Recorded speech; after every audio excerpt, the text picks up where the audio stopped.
But last week we started a new series on codependency. And what I said in that opening talk on that was, in my experience as an addictions counselor, one of the main causes of things that lead people to a relapse is they get into a relationship that is a codependent relationship, and before we know it, they have become back into kind of addicted to a person, and all of their addictive behavior and all of their old ways of doing things kick in, and before you know it, they're all messed up inside, and they end up relapsing to the drugs or alcohol.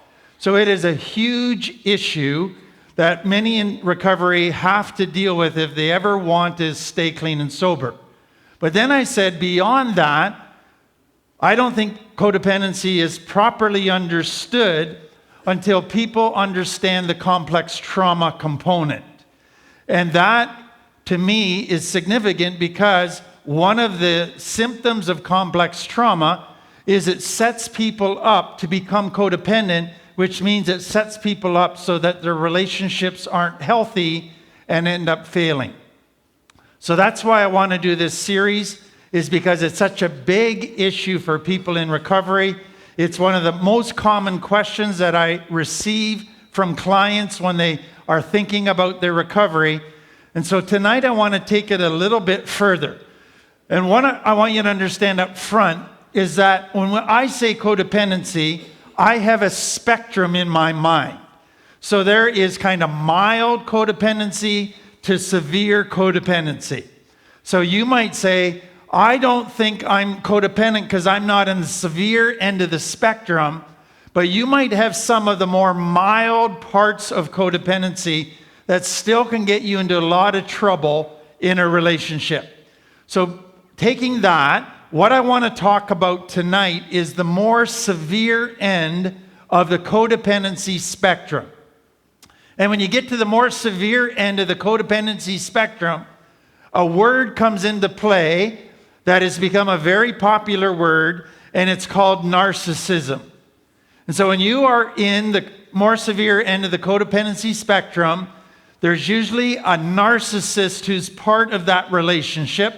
But what I want you to understand tonight is, in order for a narcissist to be in a relationship, there's got to be a co-narcissist.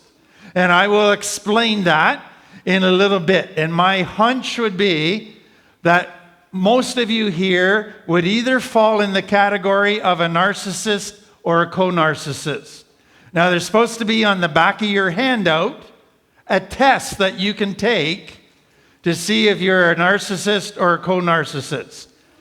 And then, so don't do that when I'm talking, because I want you to listen, and I don't want you all of a sudden getting super depressed or super angry or just stomping out because you're mad. I didn't invent the test. It is produced by the American Psychological Society as what they use to measure narcissism and co-narcissism. Okay, so let me now take that back to complex trauma. What we have seen is that complex trauma is living in danger basically all the time. So you are constantly in survival mode. What happens when you're in survival mode is that you have to make your needs and your survival more important than the needs of others. So you put yourself in a narcissistic place. Your needs now matter. You now matter more than anything else in the world. Now, what happens in one event trauma is in survival mode, fight, flight, freeze, you put your needs and yourself ahead of everybody else until the danger passes, and then you come back down to feeling and acting equal to everybody, and you enter into loving relationships again where you value them and they value you just as much. The tragedy of complex trauma is you're constantly living in danger, so you're constantly living with you mattering more than anybody else. So complex trauma sets you up to become a narcissist. That's what you had to do to survive. Now, I'm not beating you up by saying that. I'm saying that's what survival mode that happens 24/7 looks like. Your needs have to become more important than everybody else So complex trauma is the birthplace of narcissism. Okay, now let me take that a little bit further. The other effect of complex trauma is that the child is abused, abandoned, or neglected, and they conclude it's their fault. So it develops shame. So the greater the abuse, the greater the neglect, the greater the abandonment, the more the child takes home the message and personalizes that I must not matter at all. I must be totally unlovable. I must have zero value. And they develop this belief about themselves that they are not good enough, they're less than. So the greater the trauma, the greater the shame. Now, with that in mind, what I want you to understand is that narcissism is a response to severe shame. So when a person is in a place where they feel totally like they're nothing because of severe trauma, they have severe shame, that is no fun to live with. Who wants to walk around saying, I suck, I'm useless, everybody should know I'm totally unlovable and have zero value? No, that is just way too depressing to live with. That is just way too painful to live with. So the brain begins to develop ways of trying to get rid of that. So narcissism, to understand it correctly, it is the brain doing everything possible to either deny that it has any shame at all, or to overcompensate and feel that it doesn't have any shame. So it tries to disprove that there's any shame at all, and tries to prove that it has great value, that it is totally lovable, and it goes to the place that I'm better than everybody. So narcissism comes out of complex trauma as a response to severe trauma and severe shame. That's what I want you to understand up front. Now let me take it a bit further. So response number one to severe shame is the narcissist. I am better than everybody. And the way I will make my life is that I will try to be the center of the universe. And everybody needs to revolve around me because life is now going to be all about me. So there you are, center of the universe. Everybody is now in an orbit around you, taking their cues from you about how they should act, what emotions they should show, and making sure that you're happy. Okay, so that's how codependency begins. Okay, now what I want you to understand with that is that narcissism is like a big monster that needs to be fed all the time. So a narcissist needs somebody adoring him all the time. That's how he's fed. So guess what that creates is what we call a co-narcissist, or a mirror, or an echo that reflects back to the narcissist. You're wonderful, I adore you, you're such a beautiful person, and the narcissist is getting fed. So narcissists don't go into relationships with a healthy person who's not going to feed them. They go looking for a co-narcissist who will feed them and reflect back to them like a mirror how wonderful they are. That is the co-narcissist, narcissist thing. Now, what you have to understand about the co-narcissist is they walk around saying, I'm awful, I'm terrible. They don't try to compensate for their shame. They give in to their shame. And they are depressed. They are feeling terrible about themselves. They hate themselves. They live with that feeling all the time. Guess what they want? A narcissist to be the sun of their world, who comes in and shines their light on them and says, I like you, let me help you. I'll fix you. And they go, oh, I do have value. This important person just noticed me and wants to help me. And now you have the sun and the planet working beautifully together. That is a narcissist, and that is a co-narcissist. Okay, let me take that a bit further. So that goes beyond just the couple, okay? So there you are, the sun of the universe. Everything has to revolve around you.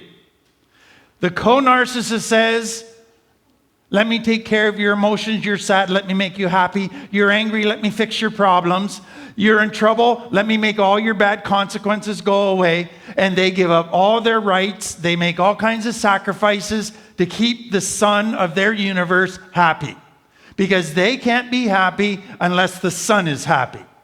And that's codependency, okay?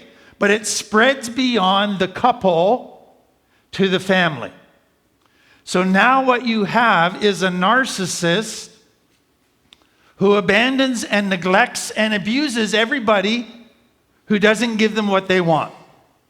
So they are this black hole that just sucks everything, but they're never satisfied. And so the children get neglected because the narcissist is all wrapped up pursuing their selfish endeavors. The children get abandoned or abused if they don't cooperate with the narcissist. Well, children don't like living like that. That's painful. So children in their own mind are trying to solve the family problems that arise when a narcissist is the son within the family system.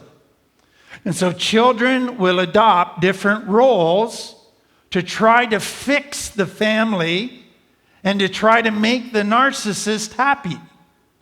And so each child will try different things as a way to solve their family problems and to try to get the narcissist to meet their needs and validate them and not neglect them or abuse them. So that's where you get the child that says, I'll be a hero. I will be the perfect child. I will never cause problems. I will do extra chores. I will get straight A's at school. I will never get into a fight or in trouble. I will do all kinds of things extra around the house just to make everything run smoothly. Trying to solve the problem. Then you get the comedian child who says, there's a whole lot of pain in this family. The way to solve it is to be funny and laughing all the time.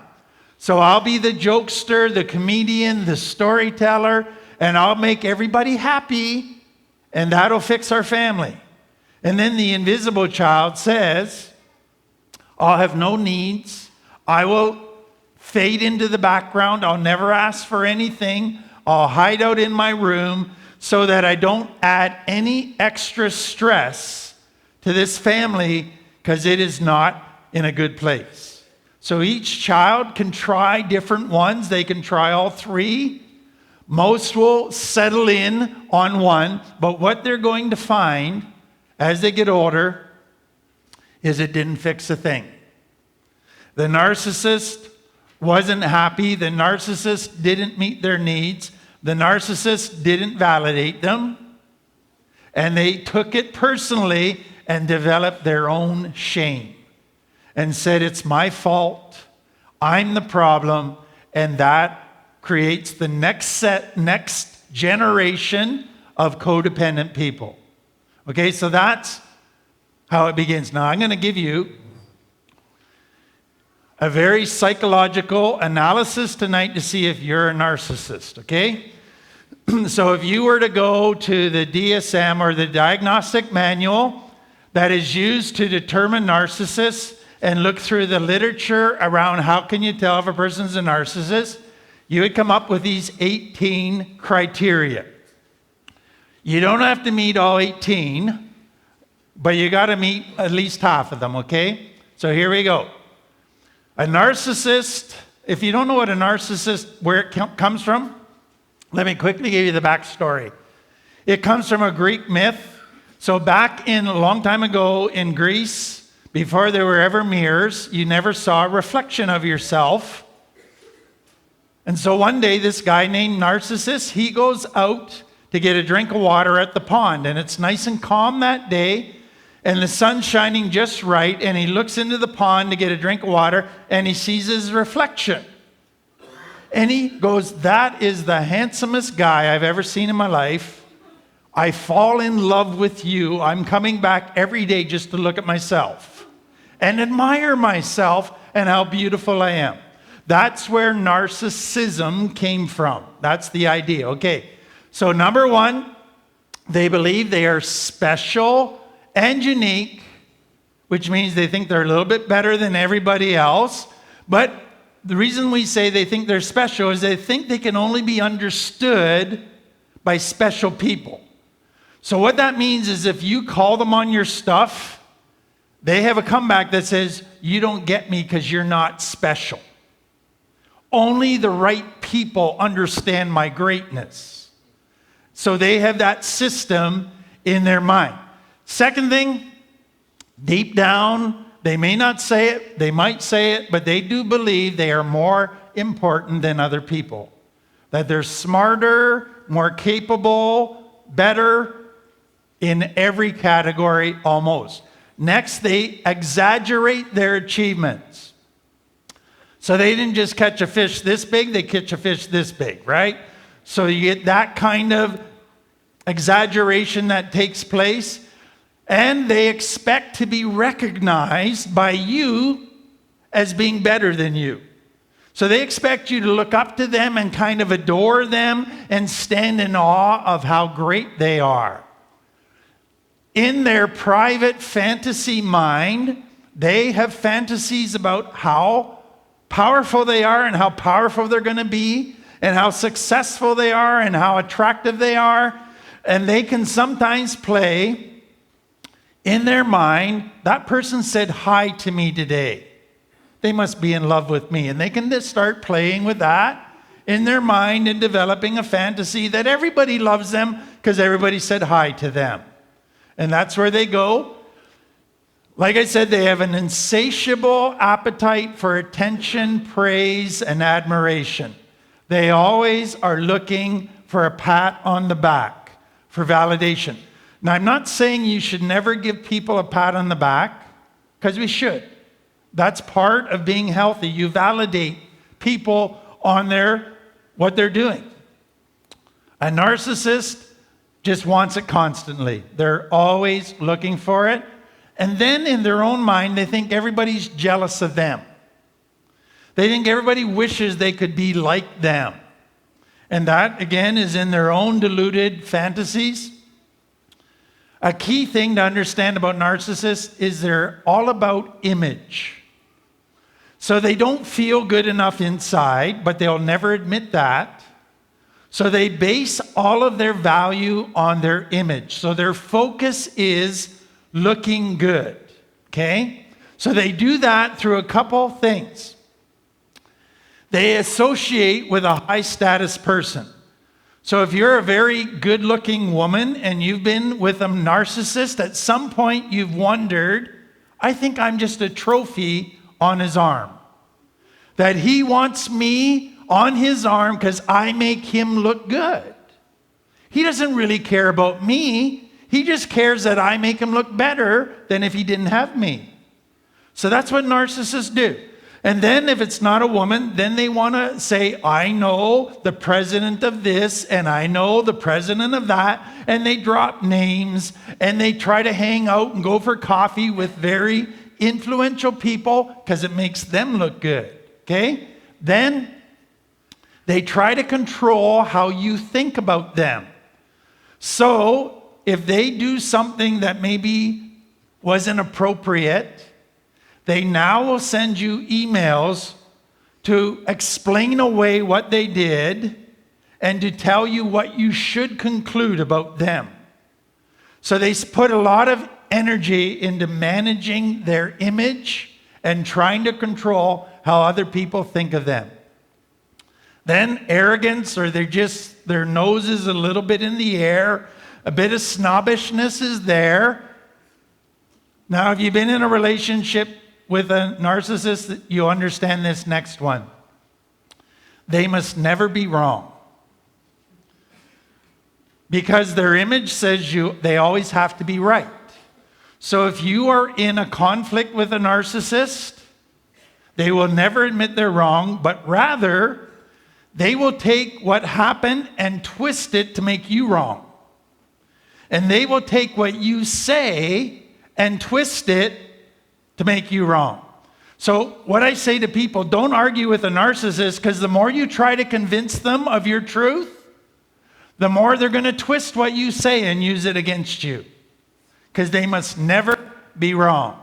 And then, at first, a narcissist can act very caring, but as their true colors come out, you find they don't really have much empathy or care for other people's needs or feelings at all.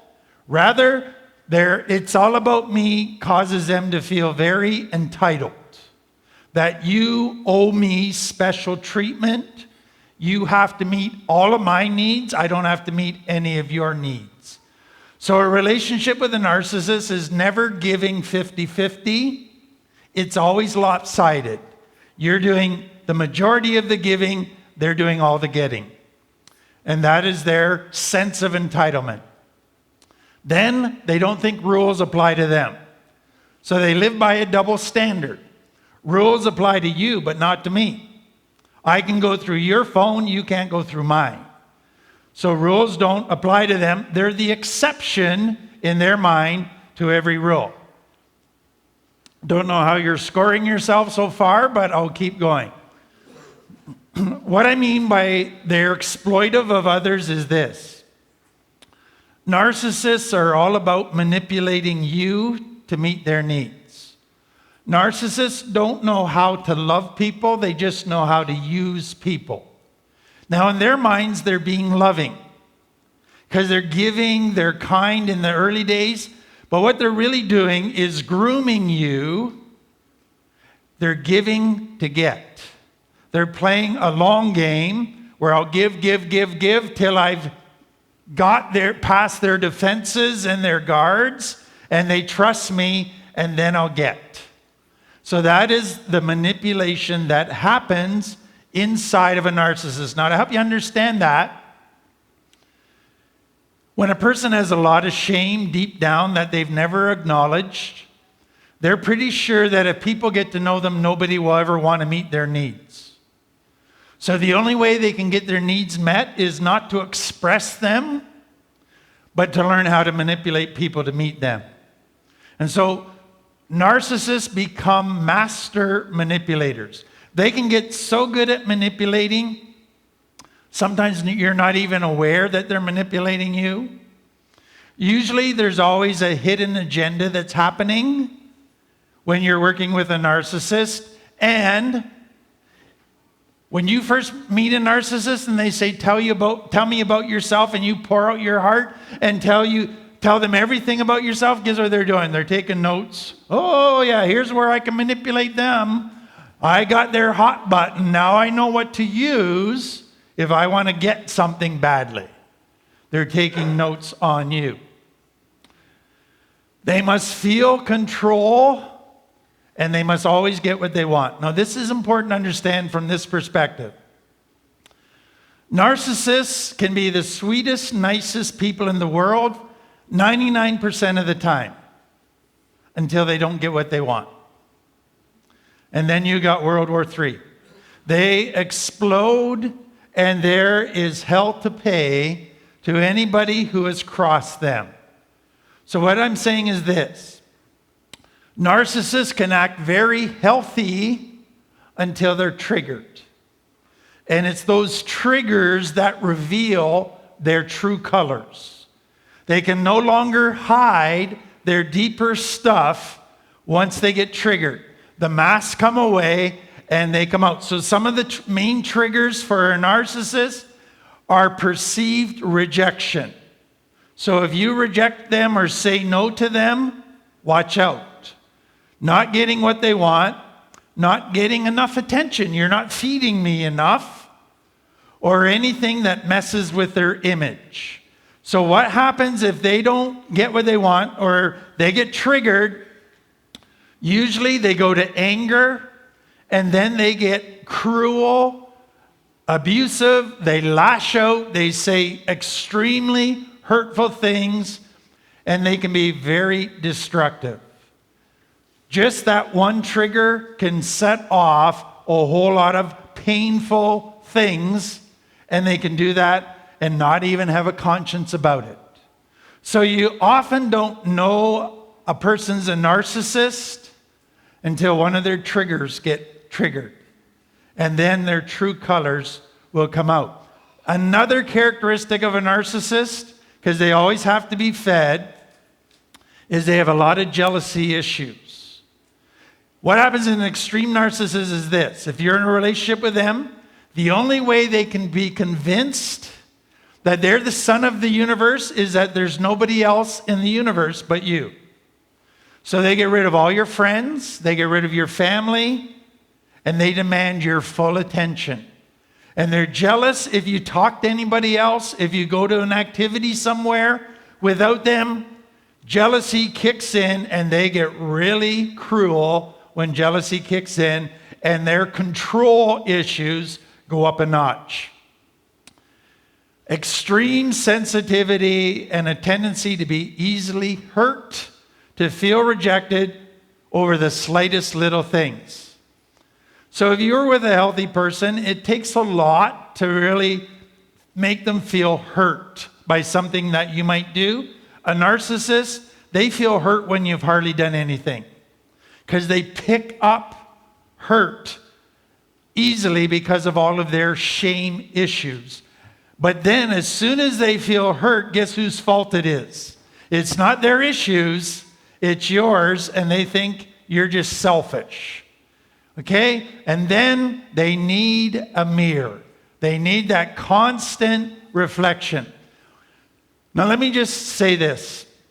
So that's the 18 characteristics. If you had all 18 of them, you need to talk to me afterwards and go to React. I'm not here to beat up narcissists, because what happens, what kind of environment creates a narcissist? Severe trauma.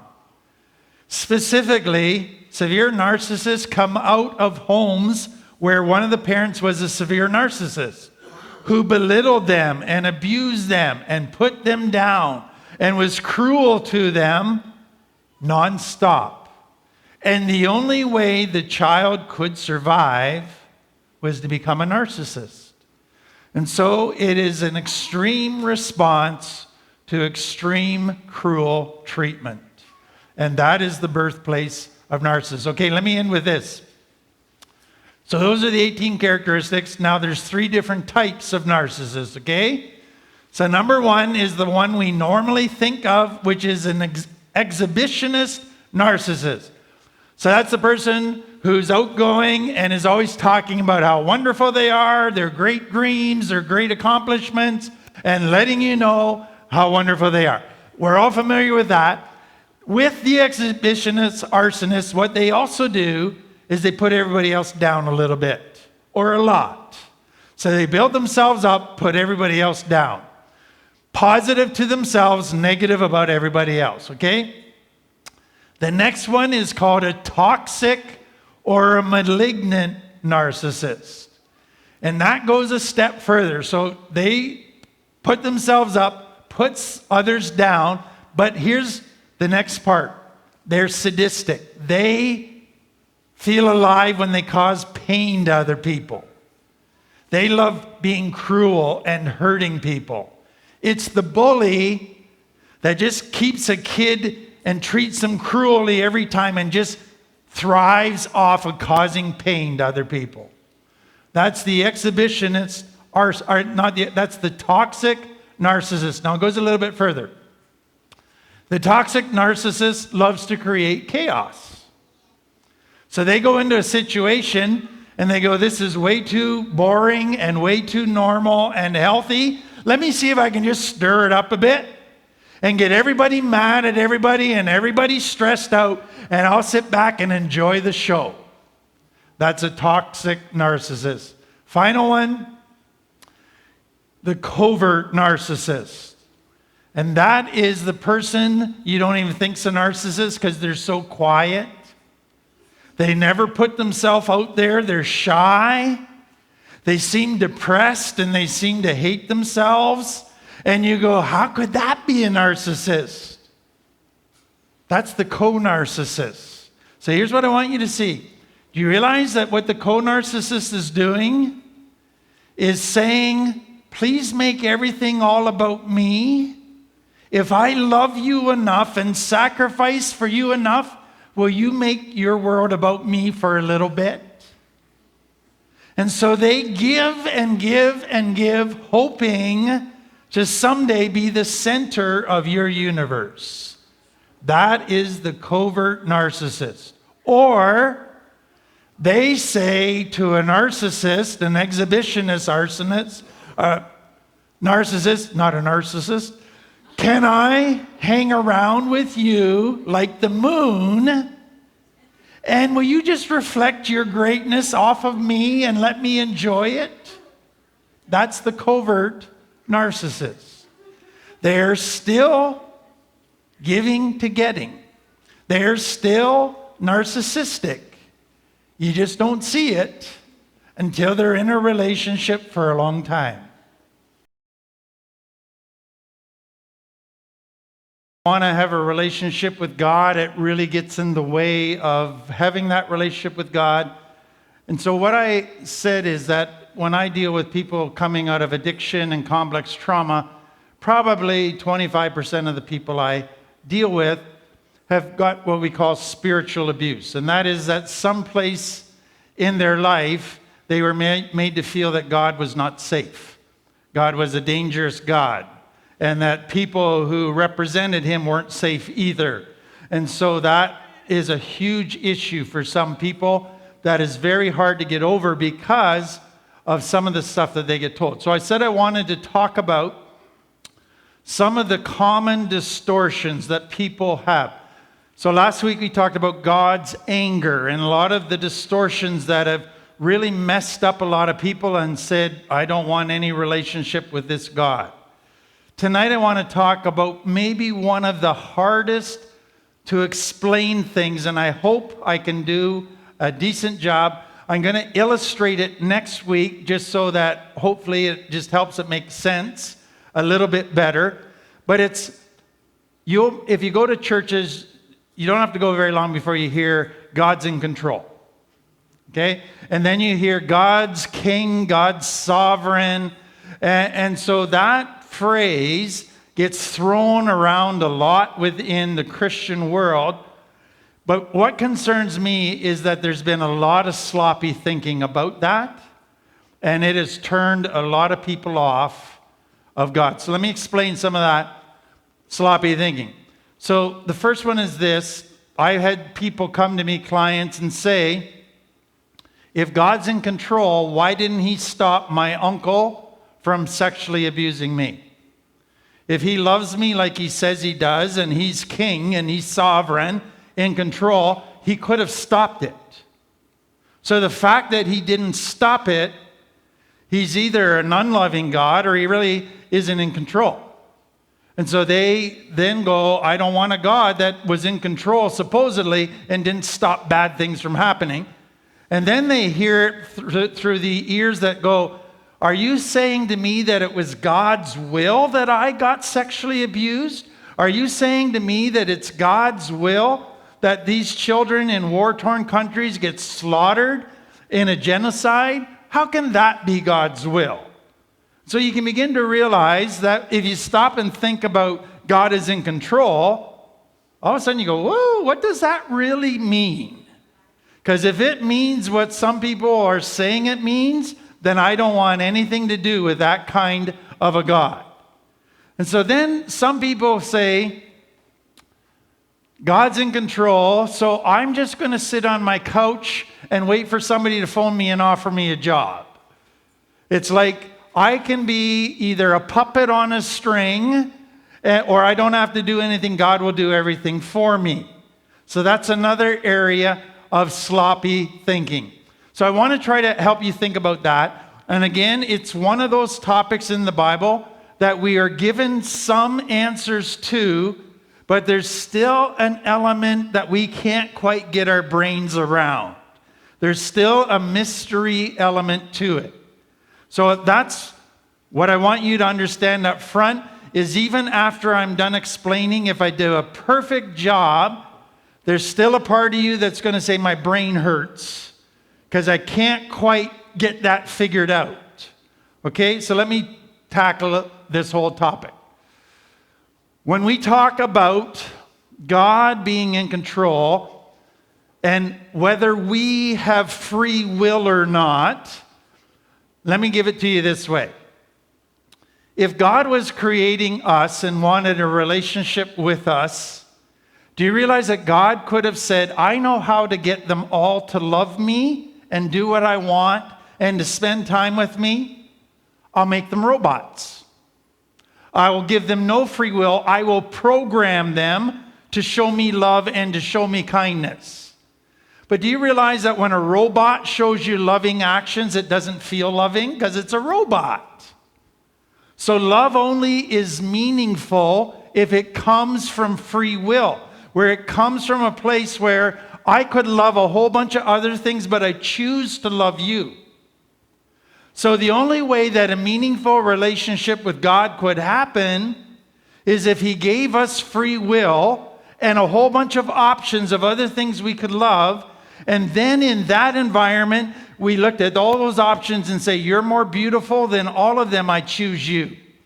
Then that is meaningful love. Okay, now think about that in the terms of complex trauma or gang activity. I ask clients this all the time. What is the best way to get your child to obey you? Scare them to death. Put the fear of God in them. Make them afraid to disobey you. Do you realize that fear of disaster is the best motivator to get people to do what you want? That's what happens in the gang world. That's what happens in the street level world, is people obey the gang leader because they're afraid of not obeying the gang leader. So it's obedience based on fear. It's love, what looks like love based on fear. But do you realize that's not true love? So what I say to clients all the time, the best way to motivate children in the long run is not fear. Because after a while, they'll rebel if you use fear. The best way in the long run is to just love them. And you go, that's no guarantee they're going to obey me right away. But once they know they're fully loved and they live within that love, then they want to obey you, not to earn, not to avoid getting punished, but to give back the overflow of the love that you've poured into them. So love becomes the basis to produce love in somebody else, that you give free will. Fear does not produce genuine love in somebody else. And so God said, I'm going to create a world where love will be the most important thing. Now let me take that a little bit further. Do you realize that the greatest pleasure in life comes from a love connection? The problem with complex trauma is you didn't get that growing up. So you've never experienced the highest pleasure that is humanly possible to enjoy. So that's why drugs and alcohol become so attractive, because they give a pleasure that is close to that, but not quite as great as that.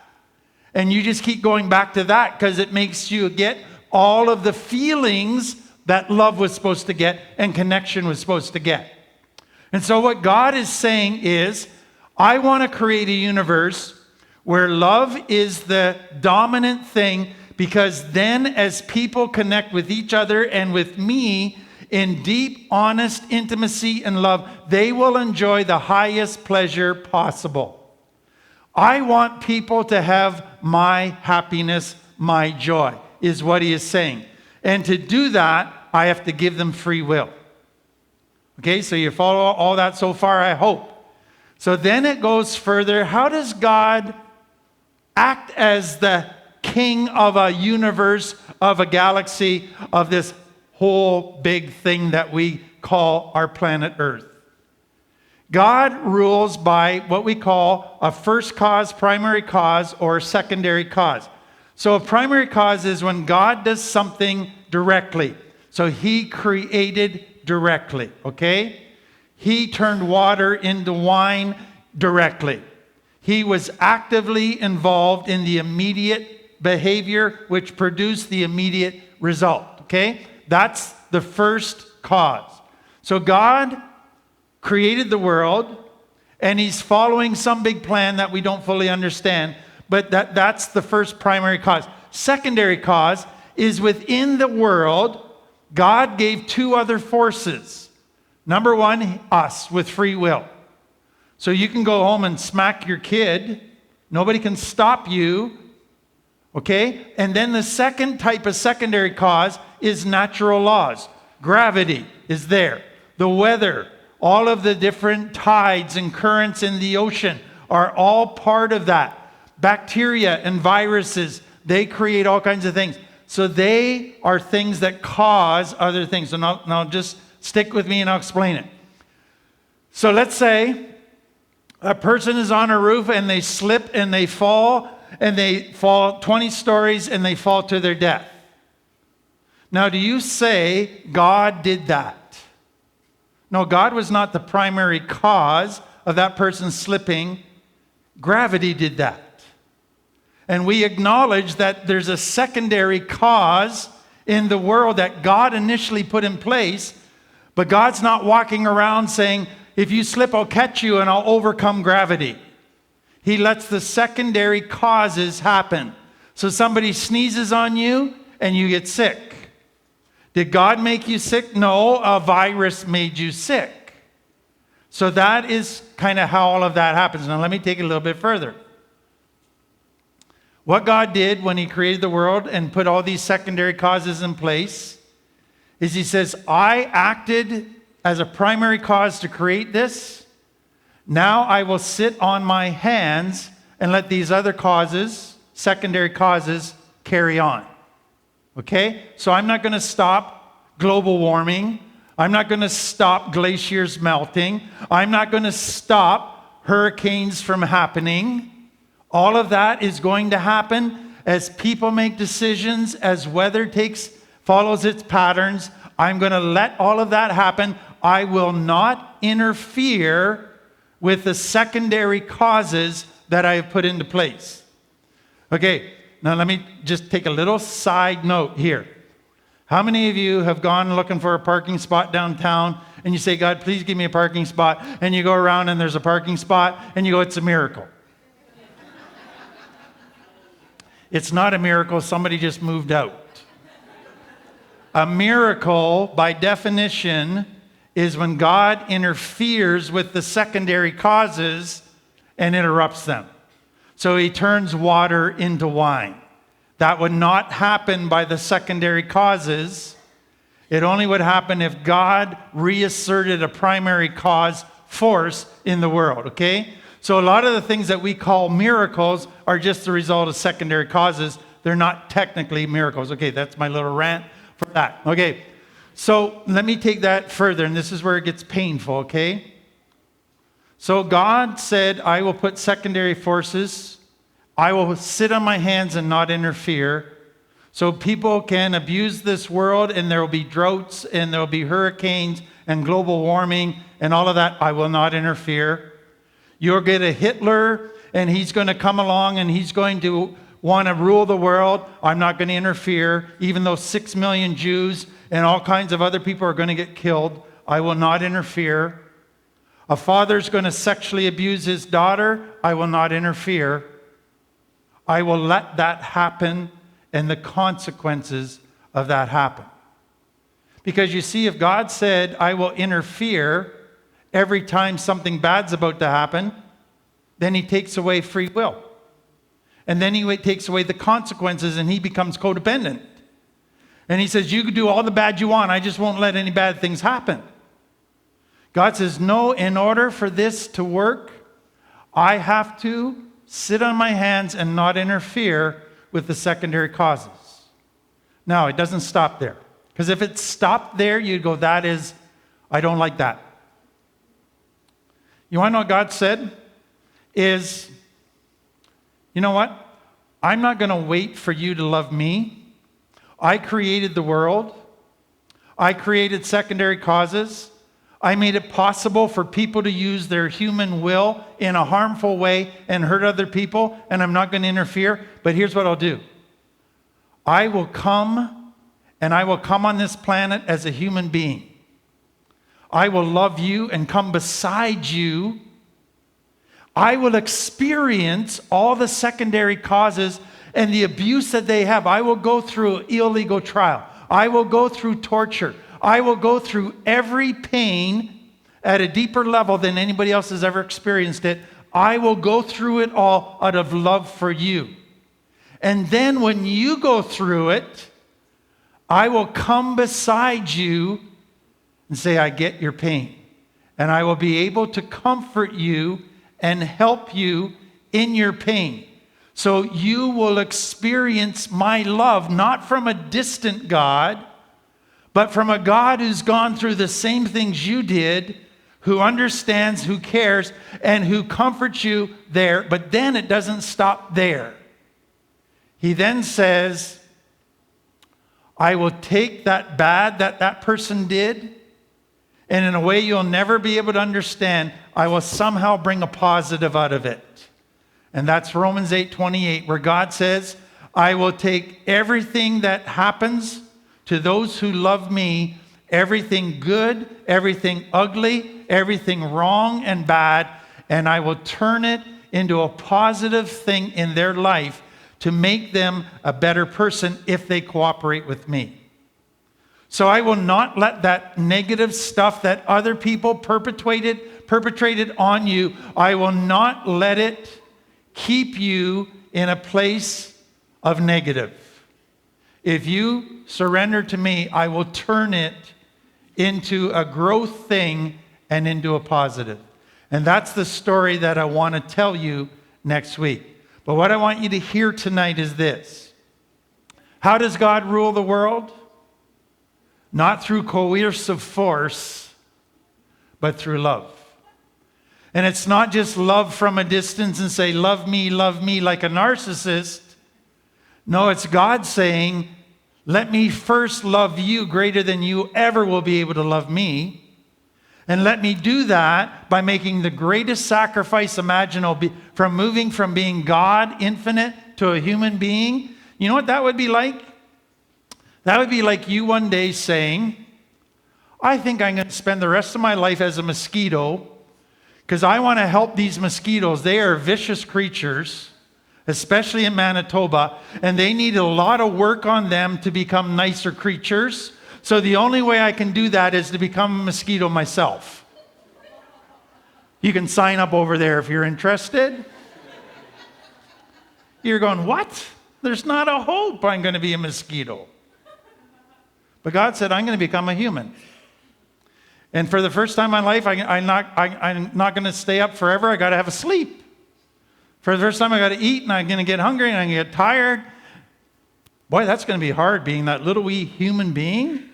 And I can only run about 10 miles an hour, and I can only walk so many miles a day, and I can only talk to one person at a time. And when I was God in heaven, I could talk to everybody all at once. It was not a problem. Wow, that's a restriction and a limitation that is super hard. But I'm not going to stop there. I'm going to go through every single type of hurt and pain that they've gone through. I'll get abandoned. I'll get rejected. I'll get forgotten about. I'll get abused. I will get injustice. I'll go through it all at the worst possible level because now I understand their pain. And now when they're in pain, I can meet them not out of coercive force, but of love. And that is how God rules the world.